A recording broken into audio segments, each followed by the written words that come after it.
প্রিয় শিক্ষার্থীরা, আজকে আমি তোমাদের মাঝে নতুন একটি ভিডিও নিয়ে আসলাম। এইচএসসির আইসিটির এমসিকিউ সলিউশন ময়মনসিংহ বোর্ড 2023। দেখতে পাচ্ছ, একে বলা আছে ক্যাপচার, এক্সট্রাকশন, কম্পারিজন, ম্যাচিং কোন প্রযুক্তির ক্ষেত্রে ব্যবহৃত হয়। আমরা জানি এটি হবে বায়োমেট্রিক্স পদ্ধতি। বায়োমেট্রিক্স পদ্ধতিতে আমাদের ম্যাচিংয়ের প্রয়োজন পড়ে এবং কম্পারিজনের প্রয়োজন পড়ে। দুয়ে বলা আছে মেশিন লার্নিং অ্যাপ্লিকেশন তৈরিতে কোন প্রোগ্রামিং ভাষা ব্যবহৃত হয়। আমরা জানি সেটি হচ্ছে পাইথন। পাইথনের সাহায্যে আমাদের মেশিন লার্নিং অ্যাপ্লিকেশন তৈরি হয়। তিনে বলা আছে যে একটি চ্যানেল দিয়ে 5 সেকেন্ডে 9000 বিট স্থানান্তরিত হলে তার ব্যান্ডউইথ কত। এটির উত্তর হবে 1800 বিপিএস। আমরা এই বড় ভ্যালুটাকে যদি 5 দ্বারা ভাগ করি তাহলে আমরা 1800 বিপিএস পেয়ে যাব। আর আমরা জানি ব্যান্ডউইথকে আমরা বিপিএস দ্বারা প্রকাশ করি, এর জন্য এই উত্তর হবে ঘ। চারে বলা আছে একই প্রোটোকল বিশিষ্ট 2 বা ততোধিক নেটওয়ার্ককে সংযুক্ত করে কোন ডিভাইস। এটির উত্তর হচ্ছে রাউটার। রাউটারের মাধ্যমে আমরা একই প্রোটোকল বিশিষ্ট 2 বা ততোধিক নেটওয়ার্ককে আমরা সংযুক্ত করতে পারবো। 5-এ বলা আছে কোন প্রজন্মে মোবাইলে ভিডিও কলের শুরু হয়। এটি হচ্ছে তৃতীয় প্রজন্মে। আমরা তৃতীয় প্রজন্মের দিকেই ভিডিও কনফারেন্সিং করতে পারি। তারপরে দেখতে পাচ্ছ 6-এ বলা আছে যে সার্চ ইঞ্জিন হলো এই 3টি অপশন থেকে কোনটি সার্চ ইঞ্জিন। আমরা জানি গুগল এবং ইয়াহু হচ্ছে সার্চ ইঞ্জিন। তাহলে 6-এর জন্য আমরা উত্তর বলতে পারি 2কে। 7-এ বলা আছে HTML ফাইলের এক্সটেনশন কোনটি। এটি হচ্ছে .html। HTML লেখাই থাকবে। 8-এ বলা আছে ওয়েবসাইট হোস্টিং করে কোথায় রাখা হয়। আমরা জানি ওয়েবসাইট যদি হোস্টিং করা হয় তারপরে শুধু তার একটি স্থান, সেটি হচ্ছে সার্ভার। তারপরে আমরা এটাকে সার্ভারে রেখে দিই। 9-এ বলা আছে লিস্টে আইটেম যুক্ত করার জন্য কোন ট্যাগ ব্যবহৃত হয়। এটাকে বলা হবে LI। এলতে বোঝা হচ্ছে লিস্ট আর আইতে আইটেম। তাহলে 9-এর উত্তর হচ্ছে লিস্ট আইটেম। 10-এ একটি হেক্সাডেসিমাল সংখ্যা দেওয়া আছে এবং বলা আছে তার সমতুল্য মান কোনটি। তাহলে আমরা এটাকে যদি আমরা এই বাইনারিতে রূপান্তর করি আমরা এই মানটি পাবো, এবং এই মানটিকে যদি আমরা অক্টালে কনভার্ট করি তাহলে আমরা এই মানটি পাবো। কিন্তু এটাকে যদি আমরা দশমিকে রূপান্তর করি তাহলে এই মানটি পাবো না, যার জন্য আমরা উত্তর বলতে পারি 1 এবং 2। এটা আমরা একদম করে এখন দেখবো যে কেন 1 বা 2 হলো। এটি হচ্ছে আমাদের ডাকটি এবং এটিকে আমরা এখন এই বাইনারিতে কনভার্ট করব। আমরা জানি যদি হেক্সাডেসিমাল থেকে বাইনারিতে আমাদের কনভার্ট করতে হয় তাহলে 4 বিটের সাহায্য নিতে হয়। এর মান হচ্ছে 10 এবং বি এর মান হচ্ছে 11। আমরা এখানে লিখলাম এবং এই যে বিটের সাহায্যে মানে 1 1 ডাবল 2 2 ডাবল 4 4 ডাবল 8 এই বিট প্রক্রিয়া আমরা এটাকে কনভার্ট করব। আমার এখানে 11 যদি মিলাতে হয় তাহলে আমার কার মানে সমন্বয় 11 মিলাবো। দেখো এখানে রয়েছে 8, এখানে রয়েছে 2। যদি আমরা 8 নিই এবং 2 নিই তাহলে হচ্ছে 10। আমাদের আরও 1-এর প্রয়োজন। এই যে আমরা এই 1 নিলাম, আমরা 11 পেয়েছি। শুধু আমার 4-এর ব্যবহার হয়নি, যার জন্য আমি এখানে 0 দিব।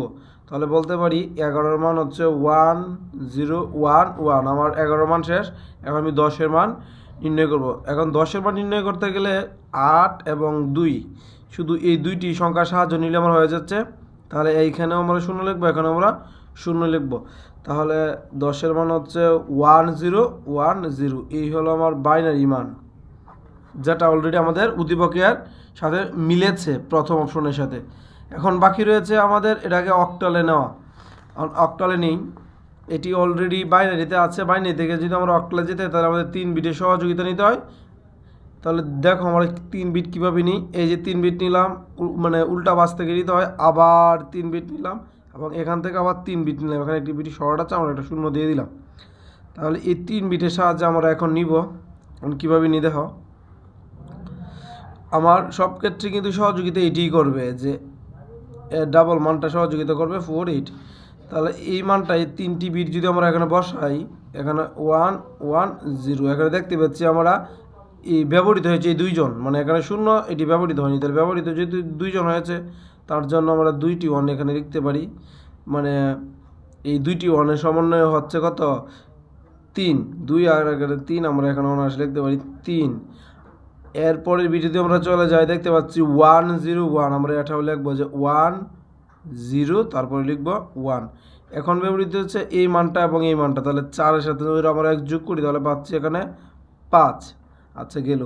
তারপরে বাকি রয়ে গেলো এটি, যে এই 0 থেকে এই পর্যন্ত, তাহলে 0 1 0 আমরা দিল, তাহলে এভাবে যদি দিই 0 এখানে দিয়ে 1, তারপর আবার 2 0 দিই, তাহলে দেখবো শুধু খালি আমরা 2কে ব্যবহার করেছি, যার জন্য আমরা এখানে 2 লিখতে পারি। এটি আমাদের অক্টালের রূপান্তর। অক্টালে আমার হয়েছে 253, যেটা আমাদের এই মানের সাথে মিলেছে, যার জন্য আমরা বলবো যে 10-এর উত্তর 1 এবং 2। তারপরে 11তে বলা আছে যে এখানে 11তে বলা আছে একটি বাইনারি মান দেওয়া আছে। প্রথমে বলা আছে যে এই বাইনারি মান থেকে এই বাইনারি মান বিয়োগ করো, তাহলে এটাতে যদি আমরা একটা বিয়োগ করি তাহলে পাবো এটা। জাস্ট খালি বাইনারি নিয়মে যদি এই মান থেকে মানে বিয়োগ করে দিই আমরা এই মানটি পাবো। 12তে বলা আছে যে বাইনারি 100 এবং হেক্সায় যে দেওয়া আছে 1a, এটিকে যোগ করতে বলা হয়েছে। আমরা জানি এই 100 যে বাইনারি দিয়েছে এটা যদি আমরা 100 রূপান্তর করি তাহলে আমরা পাবো 4। এই 4-এর সাথে যদি আমরা এই হেক্সাডেসিমালের মানটা যোগ করি, মানে এর মান 10, 10-এর 4 যোগ করলে আমরা 14, 14-এর মান পাচ্ছি আমরা আর 1 তো 1ই, তাহলে বলতে পারি 12-এর উত্তর 4। তারপরে 13-এর জন্য বলা আছে যে উদ্দীপকে এলিমেন্ট কন্টেন্ট কোনটি। আমরা জানি এলিমেন্ট কন্টেন্ট ঠিক মাঝখানে থাকে, শুরুটাকে এবং শেষটাকে, তাহলে এলিমেন্ট কন্টেন্ট হচ্ছে টেক্সট। উদ্দীপকে এট্রিবিউট কোনটি। এট্রিবিউট হলো যেটি আমাদের শুরুটাকে থাকবে, এট্রিবিউট হচ্ছে স্টাইল, যেটি আমাদের শুরুটাকে ব্যবহৃত হয়েছে। তারপরে 15-এর জন্য একটি উদ্দীপক দেওয়া আছে, বলা আছে এক্সের মান কত হবে এবং ইনপুট হচ্ছে 3টি, আর 3টি গুণাকারে আছে। তাহলে আমরা যদি এমন লিখি তাহলে a into B into C এবং এই নোট দ্বারা আমরা হোল নোট দিয়ে দিব। আর এই বারটা যদি আমরা এই ইন্টুর জায়গায় ভাঙি তাহলে চিহ্নের পরিবর্তন হবে, তাহলে হবে এরকম a bar plus B bar plus C bar. তাহলে পরের উত্তর বলতে পারি আমরা ক। এখন এখানে 16তে বলা আছে এ এর মান 0, বি এর মান 1 এবং সি এর মান 1 হলে আউটপুট কত হবে। এটির উত্তর হবে আমাদের 1, কারণ এখানে এর মান 0 থাকাতে এখানে এ বারের মান পরিবর্তন হবে, এখানে এ বারের মান হয়ে যাবে 1, এবং এইখানে যদি 1 হয়ে যায় এই বাকিগুলো দেখার তেমন দরকার নেই, তারা যোগাকার আছে, তাহলে মান আমরা 1ই পাবো, তাহলে 1 বলতে পারি। 17তে বলা আছে যে টেলি প্রেজেন্সের প্রয়োগ ক্ষেত্র কোনটি, কোথায় টেলি প্রেজেন্স ব্যবহার হয়। আমরা জানি এটি উত্তর হবে ভার্চুয়াল রিয়েলিটি। 18তে বলা আছে ফ্লোট ডাটা টাইপের কত বাইট জায়গা দখল করে, এটা আমার পুরোপুরি মুখস্থ করতে হবে, 4 বাইট জায়গা দখল করে।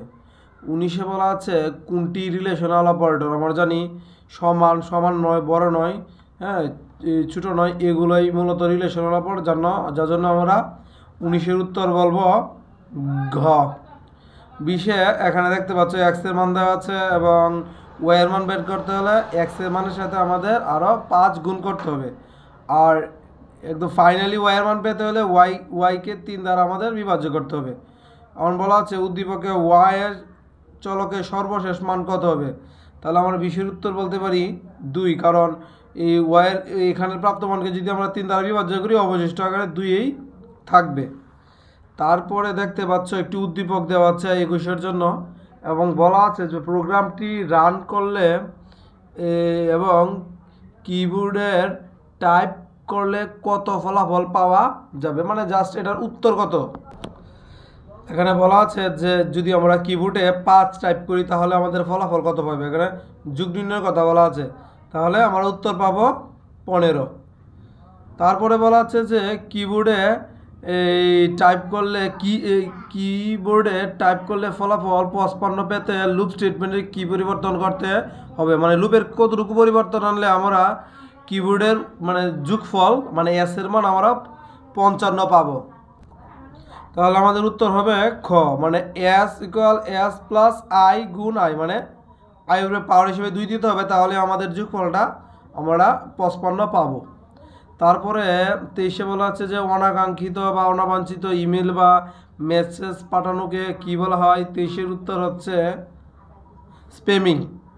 তারপরে 24-এর জন্য একটি উদ্দীপক দেওয়া আছে, উদ্দীপকে বলা আছে শাহিনা তার কম্পিউটারে অনেক নতুন সফটওয়্যার ব্যবহার করতে পারছে না, পরে সে এমন একটি সার্ভিস গ্রহণ করলো যা দ্বারা এই সকল সফটওয়্যার স্বয়ংক্রিয়ভাবে আপডেট হয়ে যাচ্ছে এবং উচ্চ গতিসম্পন্ন কম্পিউটারের সুবিধা পাওয়া যায় এবং খরচও কম। উদ্দীপকে সার্ভিসটি কি নামে পরিচিত? তাহলে আমাদের বলতে পারি যে চায়না যে সার্ভিসটি নিয়েছে সেটি হচ্ছে ক্লাউড কম্পিউটিং। একমাত্র এই সুবিধার ফলে আমাদের অটোমেটিক আপডেট হয়েছে সফটওয়্যারগুলো এবং খরচও কম লাগে। 25-এ বলা আছে উদ্দীপকে ব্যবহৃত সার্ভিসটির ক্ষেত্রে প্রযোজ্য, মানে এই সার্ভিসটির মধ্যে কোন কোন বৈশিষ্ট্যগুলো রয়েছে? এটির উত্তর হচ্ছে যে ব্যবহারের অতিরিক্ত মূল্য দিতে হয় না এবং রক্ষণাবেক্ষণ খরচ নেই। তাহলে 25-এর উত্তর বলতে পারি আমরা 1। এই হলো আমার আনসার।